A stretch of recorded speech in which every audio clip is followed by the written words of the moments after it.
Hello. Today I'm going to be talking about a very, uh, I don't know how to describe it. It's like an amalgamation between cyberpunk as as an aesthetic and the neo-noir as a storytelling technique. I want to describe it as neon-noir, and I will I will refer to it as such throughout uh this podcast, for sake of understanding.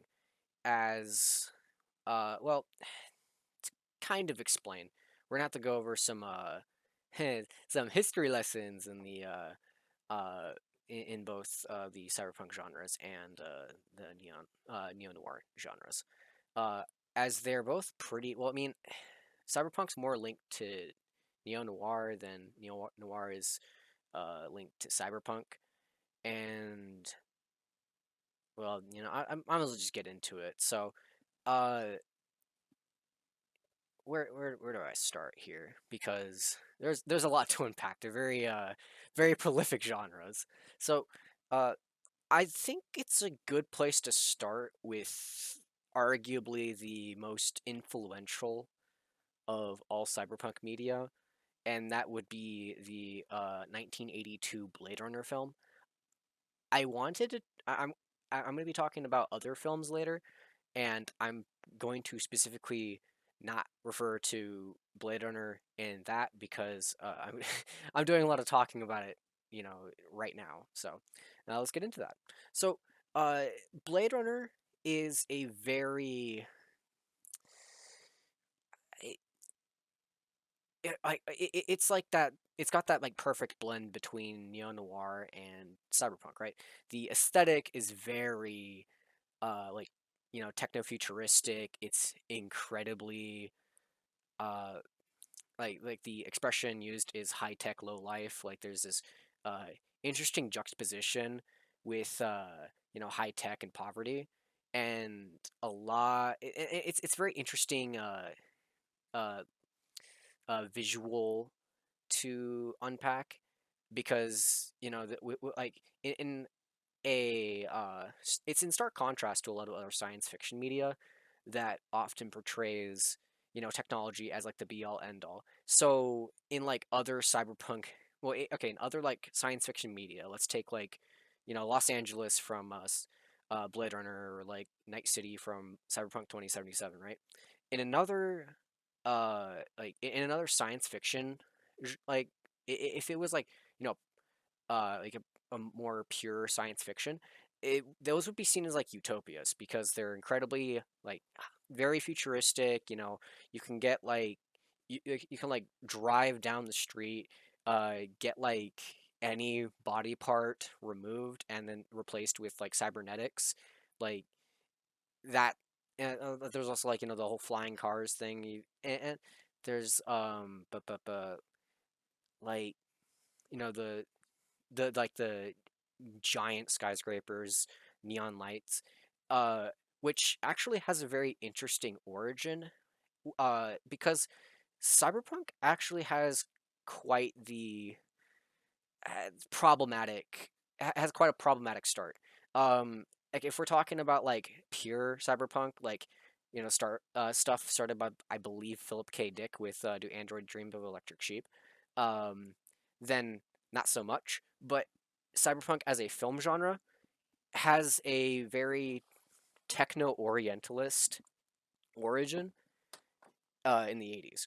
So like in the 80s, it was seen as like Japan was going to overtake the United States, and a lot of this media was in sort of reaction to that.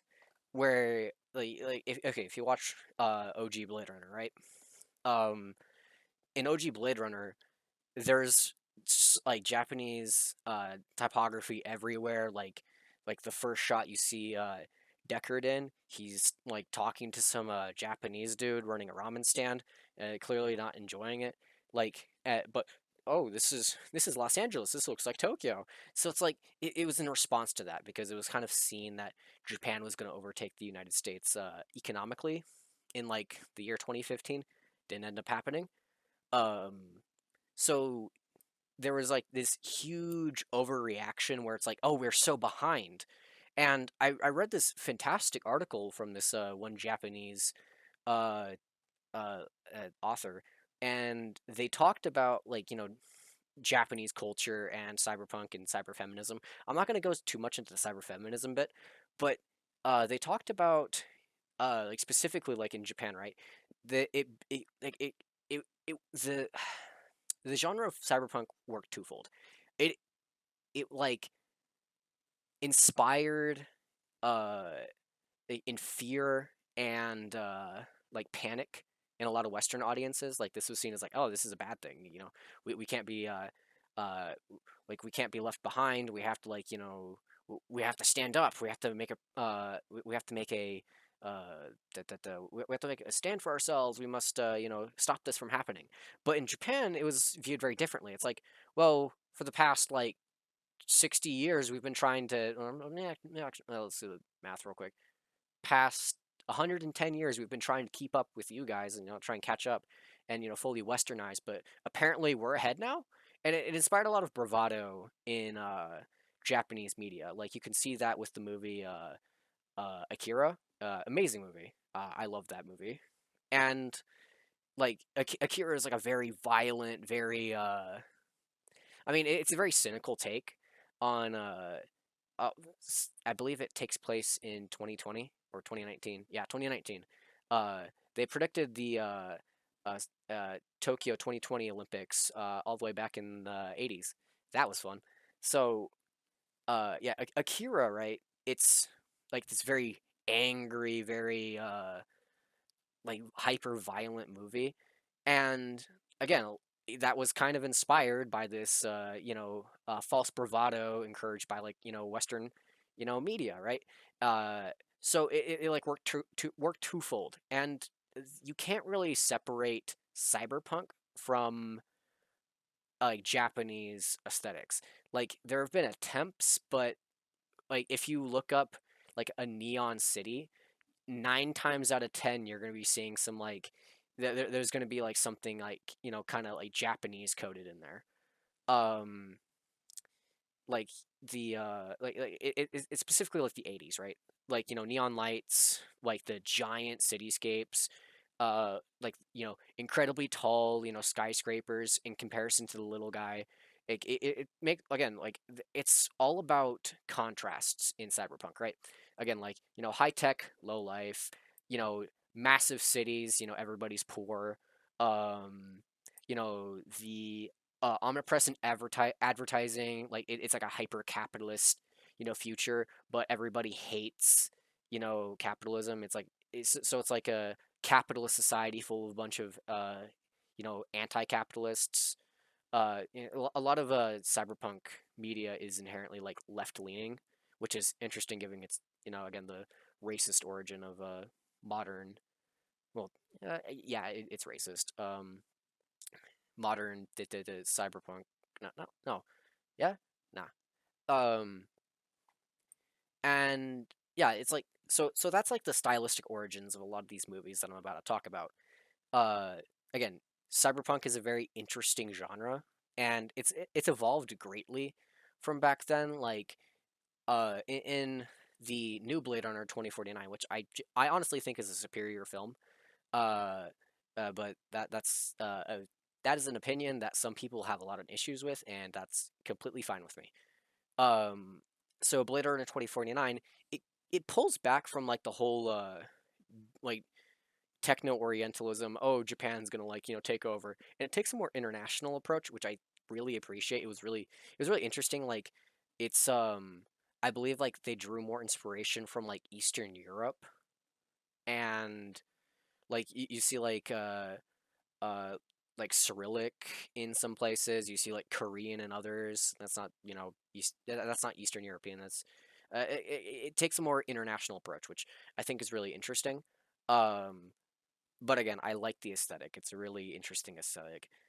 And again, the Japanese perspective on it was quite interesting to read about. And okay, so now I want to talk about the second half, the neo noir like narrative, right? So normally you'd be talking about like neo noir as like as a film style, right? I don't the movies I'm about to talk about don't really follow that kind of. Again, is it? I mean, for some of them, yeah, they're very clearly neo noir, but all of them share the neo noir like film style, so that's why I'm gonna like focus on it. And this is my podcast, so I get to talk about it whatever I want. Tee.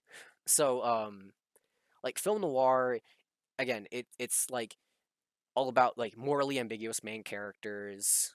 So, like, let's think of like the again, we'll just use Blade Runner for now because it's a really interesting one to draw from. So, like, Deckard, right? Deckard is a very cynical dude. He does a lot of bad things in the movie. Like, again, he kills people. uh some people be like, the replicants. Those replicants are more human than human.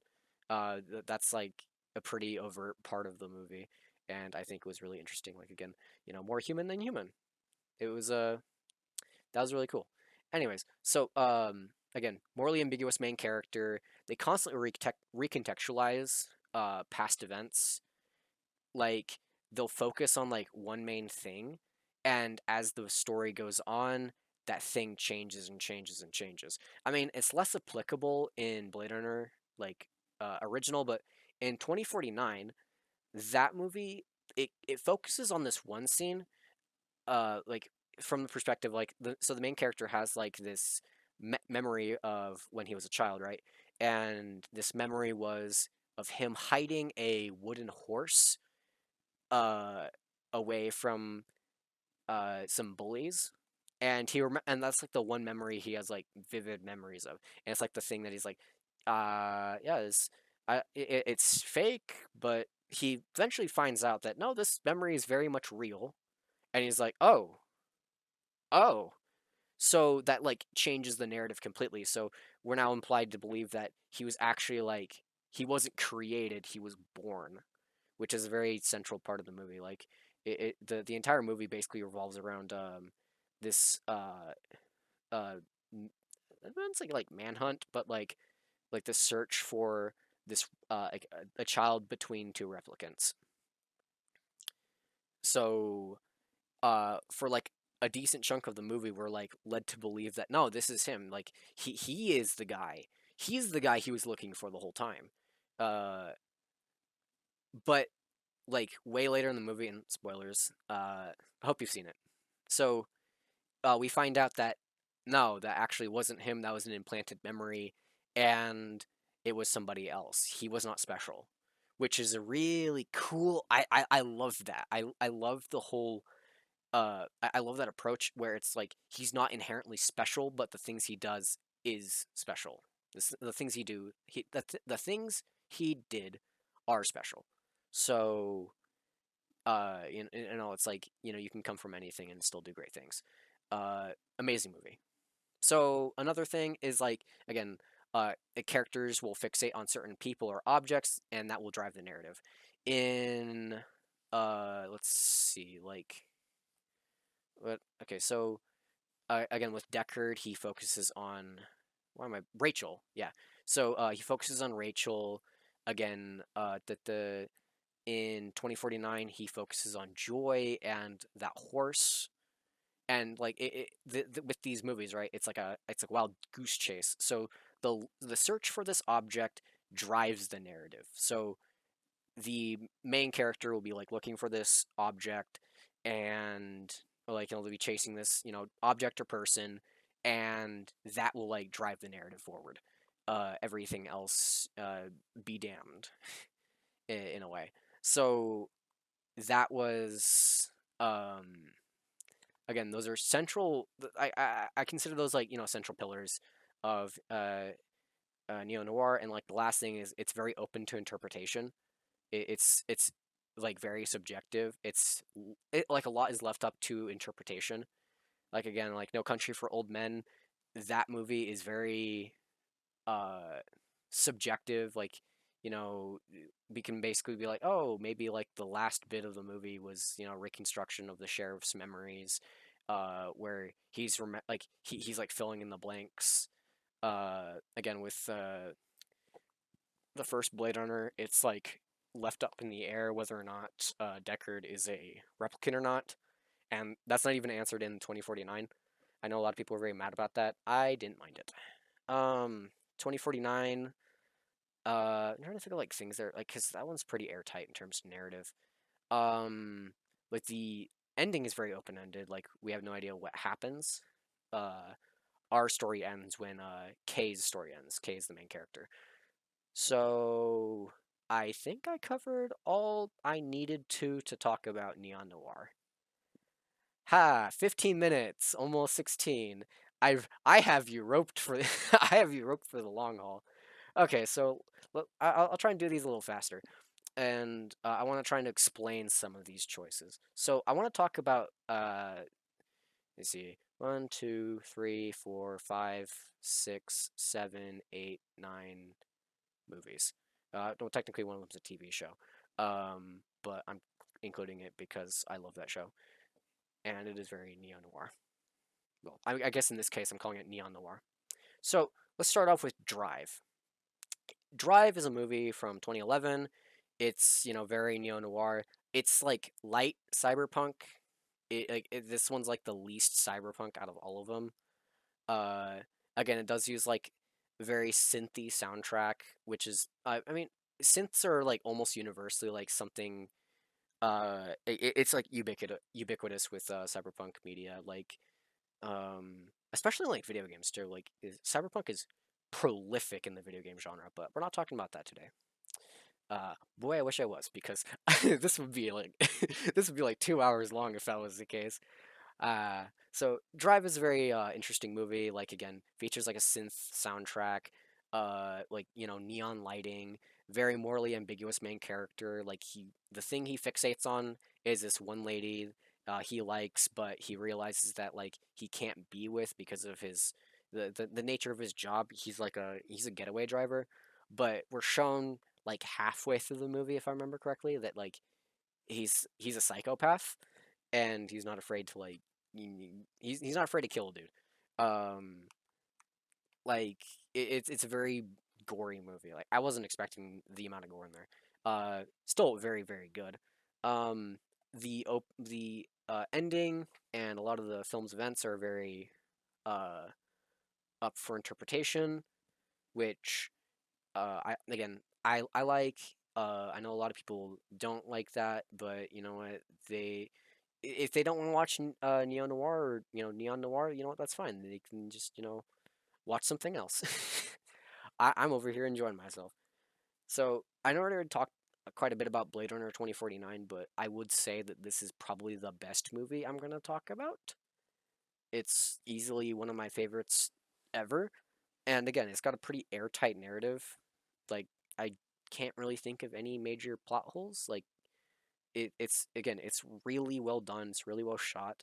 The aesthetics are on point. It takes a very interest. It takes this like the Blade Runner um like aesthetic, right? That is still like it is still incredibly influential. Like our modern understanding of cyberpunk aesthetics comes from Blade Runner, and it's to the point where Blade Runner, if it was made today, would be considered cliche because it follows because those tropes are so very like they're very um again they're omnipresent. Everybody's seen that like neon city and they're like, okay, yeah, we get it, oh look, it's sushi in Japanese, although I can't read Japanese. um that one takes a very different approach because in Blade Runner 2049, again, like I talked earlier, it takes a very international perspective on cyberpunk, and it does it in a way that's like again it feels like it's still Blade Runner, but it does enough of its own thing that it's like it's very interesting. Like in the original Blade Runner, it's like it's like a city constantly in rain, which I love that. I love that feature in every movie. Is if it's constantly raining, I'm probably gonna like it in some way. But in Blade Runner 2049, it's snowing in Los Angeles. So yes, it is the best fantasy movie I've ever seen in my life. Uh, and it takes like a very it interrogates what it is to be human, but that's like more of a cyberpunk. Actually, yeah, no, like I think that would apply as like a neo noir thing, where neo noir, it's like, oh, am I really human? Look at these, morally ambiguous actions. Well, I mean, morally very very bad actions, but interpretation. uh, so I mean, I guess that would count. All right. The Terminator. This one's like the Terminator's really good. Oh wait, no, I should have talked about RoboCop. Okay, never mind. I'm not talking about the Terminator. I'm talking about RoboCop. RoboCop's better. RoboCop is amazing. Like less of that like aesthetic, and again, it takes more of the cyberpunk like, oh, anti-capitalist, very that I was surprised when I watched RoboCop for the first time. I was expecting like, oh, oh, look, this, really cool looking cop. I didn't expect it to be so like politically charged, and politically charged in a way that I really enjoy. Like it took a very interesting concept, and again, like uh takes like like like a uh our the character we identify with is a literal killing machine. So I don't know if there's like it, oh man, it's such a good movie. All right, The Batman. The Batman 2020 2021. Uh that movie awesome. No, 2022. I'm stupid. So Batman 2022. Very good movie. Again, it does the like it's very neon heavy, like there's a lot of contrast and imagery with the Batman. Like again, it's like a pretty technologically advanced Gotham, all things considered. Again, like low life, you see like the dingy underbelly, and I know that's every that the like that's every Batman movie ever, but I I don't think it was really well done until the Batman. Like the Batman, I think hit like this sweet spot in terms of visual aesthetics. Like the cinematography is amazing, the narrative is very uh interesting. Like it follows a mystery. Like I mean, so the Batman, he's chasing the Riddler, and that's his fixation. You can also argue like his fixation might also be Catwoman. Uh, I argue that Catwoman's the one fixated on Batman, not the other way around. Uh, yeah, Batman really good, does a fantastic job as a neo noir narrative, and I do think it does enough of the cyberpunk aesthetic that like I would count it as a neon noir. John Wick. I've only seen the first two John Wick movies, and I know they get like more and more cyberpunk in terms of aesthetics as the movies go on. So this one's going to be like very brief, but John Wick, uh, our character chases revenge, very morally gray. Like he kills, I think, 300 people in the third movie alone. I don't count that because I'm not counting all of that because no, I'm not gonna like freeze frame. Okay, so he killed this guy. He killed this guy. So yeah, no, very very morally gray, quote unquote. If you can call it that. Like they did kill his dog. So I mean, I guess it evens out in the end. Uh, very interest. Well, the narrative, like again, he focuses on finding like the people that have wronged him. Like, and by the end of the movie, he kills that dude. And roll credits. He's like now he's being hunted by somebody else. All right, Cowboy Bebop. I'm gonna also keep this short because this is a TV show and an anime. So this one again, it is more of a stretch as far as neo noir. Very very subjective, very very interpretive narrative. Like it's so episodic in its nature. Like you can watch most of that show out of order and still mostly get what's going on. It's only like the last like four episodes that like the narrative actually like kicks in, but it's still an amazing show, does a great job. Like takes that international aesthetic. Like it's not techno orientalist. It like they use again, it takes a very like international perspective. I like that. I because I like that in Blade Runner 2049. All right, Akira. I already talked about Akira a little bit, so I'm going to keep this kind of short. Akira is a really great movie. Again, also defining cyberpunk aesthetics. Uh, very like the narrative is like pretty subjective. Like what happens, like it is a so like Akira, like the first half is kind of confusing. The second half is like really confusing, but it's amazing and I love it. Uh, the film has an excellent legacy. All right, Looper.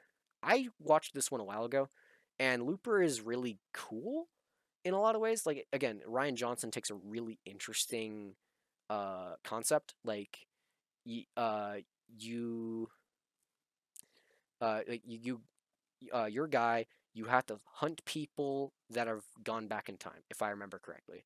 Or yeah, you hunt people that have gone back in time, or do you go in wait or do you, I forget if the main character time travels or not. But very neo noir, well neon noir I guess in this case. The cyberpunk aesthetics is less pronounced. But again, it takes that like that neo noir narrative. Like the main character is very morally ambiguous. Like he's sent to kill a kid, and that kid is also the kid of the woman he loves, and also that kid grows up to be the guy that is gonna send a hit out on him. If that makes it, it is a very confusing narrative. But watching it, I remember finding it making perfect sense, despite all the twists and turns. It was a really great narrative, and I think it's an excellent example of neo noir, and in this case, neon noir. Final movie. This one's also kind of a stretch, but I will include it because I like this movie a lot. The Creator. This one takes a like again, it uses a lot of that like cyberpunk aesthetic. Like it does like the Blade Runner thing where it talks about what it is to be human. Like we're shown like the human characters are very inhuman, and the like AI characters are very are they're seen as more human. Like there's this part where um the U.S. military, which like the U.S. is like we're gonna destroy the AI because they nuked Los Angeles. They didn't. Um, and we go on like a massive spree in what's called New Asia. We kill a bunch of uh, like AIs. They don't like us. We don't like them. It's like it's like an allegory for Vietnam. Anyways, so there's I remember this one scene. It was really good. There's like a bunch of you can't even like call them tanks. They're like land battleships. They're so huge. We're shown these land battleship tank things, and they're destroying this like village in I presume like Vietnam or Cambodia. Um, very direct. So at one point, like they're using homing weapons on uh, uh, the AIs, and one of the AI soldiers, he's a robot, like he's like, "Oh, we're being targeted! Run, run, run!" Like he runs over, and there's like a bunch of kids, and he's just like, "Wait there!" And he runs back, and he gets blown up, but he he put the lives of others above his own, and we're only shown like I think one human that does the same thing, and it's our main character, and it's like it's towards the end, because again he starts off very morally gray, working for the baddies, although we think he's a good guy at first. We're shown like through the story that like no, the United States is very much the bad guy in this situation. Um, and like there's a something I was able to pick up on that other people weren't was like there was a ton of like Japanese influences throughout the movie.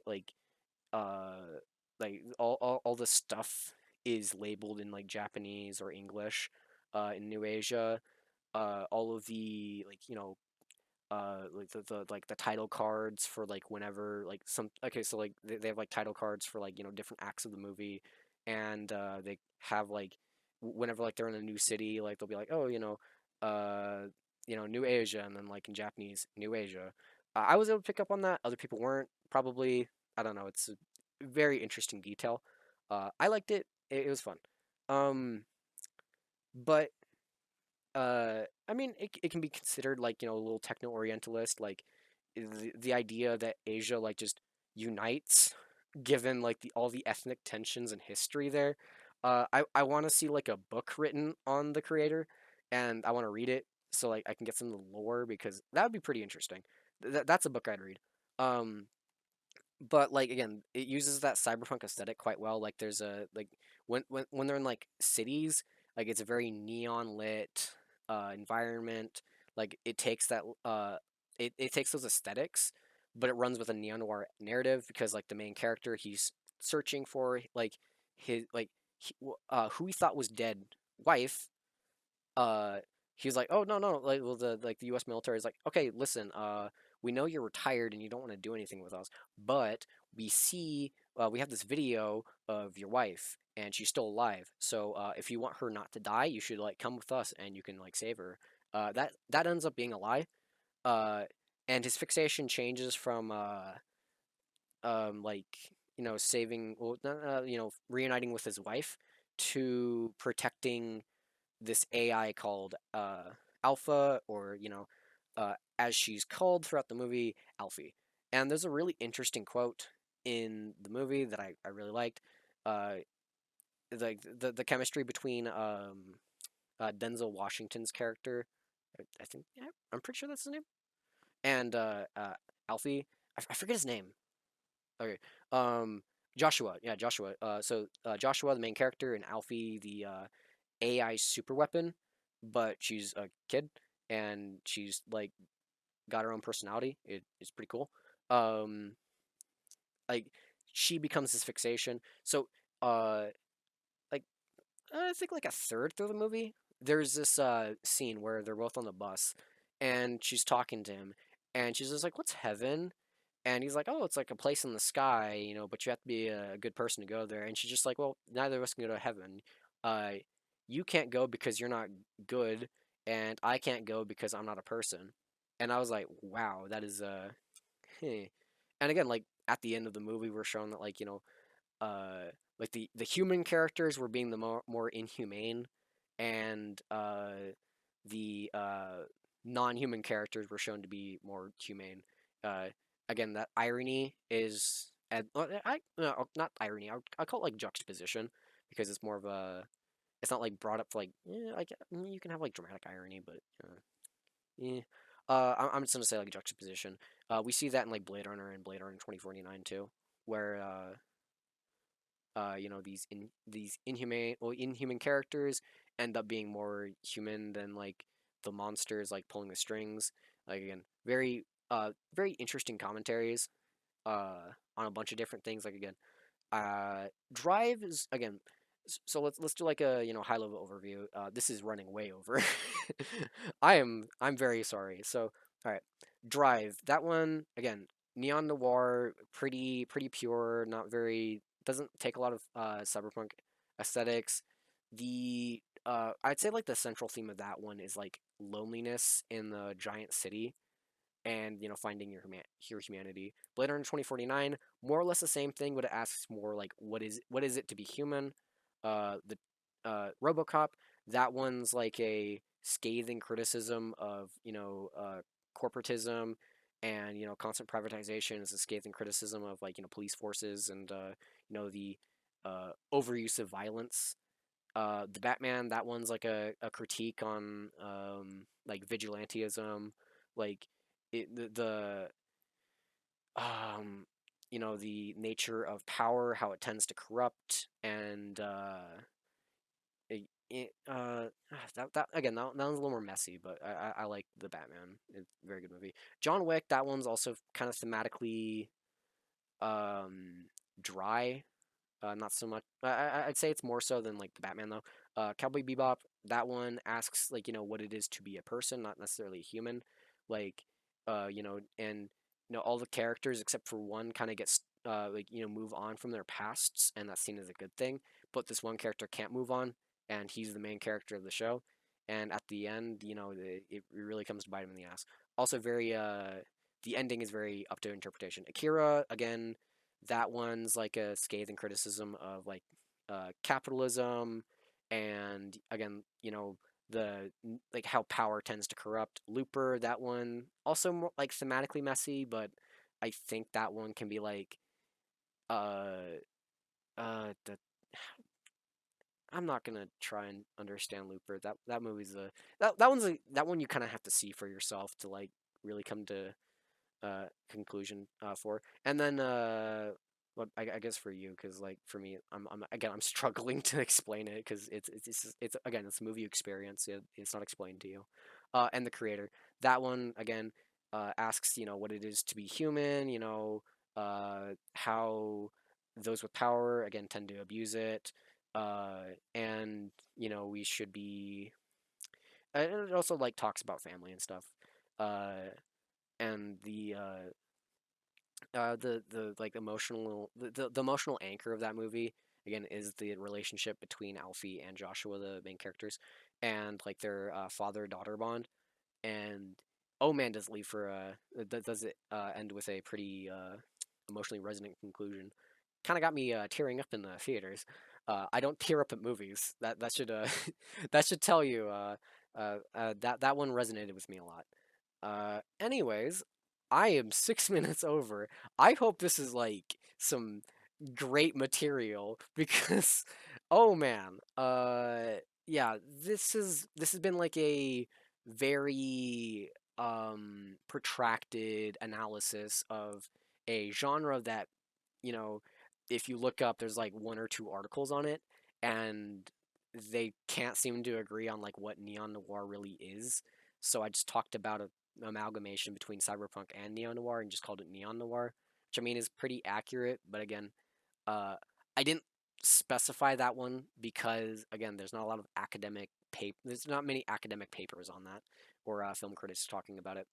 Um, and I talked about like 9 different movies and how they fit in those genres, my thoughts on them, thematic breakdowns, and all that good stuff. Anyways, thank you for listening. This has been uh, I I'm not even gonna do a bit. Thank you for listening.